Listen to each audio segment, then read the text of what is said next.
आप ही टीके लाने कि किसी डॉक्टर को लवाए नहीं? आप ही दाने नहीं निकले बहुत घट ने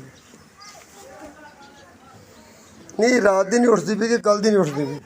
इन्हें ना कल का नहीं कुछ खाया कल इन्हें मसा होना पानी 2 घुट पीता है बेंदी बड़ा मिनट बाद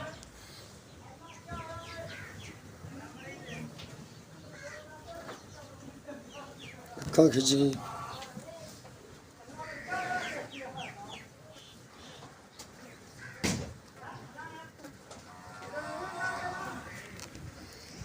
ਇਹ ਨਾ ਵਾਇਰਸ ਚੱਲਿਆ ਲੰਗੜੀ ਦੇ ਬੁਖਾਰ ਦਾ ਇਹਦਾ ਇਲਾਜ 100% ਹੈ।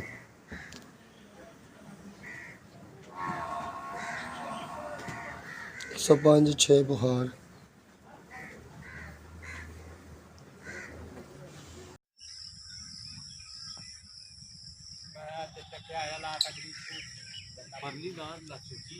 आउटली भी सूखी है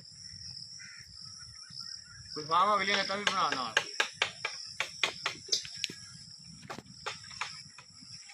खाली पिछली पिछली ना बना अगली नहीं बना तुमने काम देखा लगा कि दाने दाने रुक रहे हैं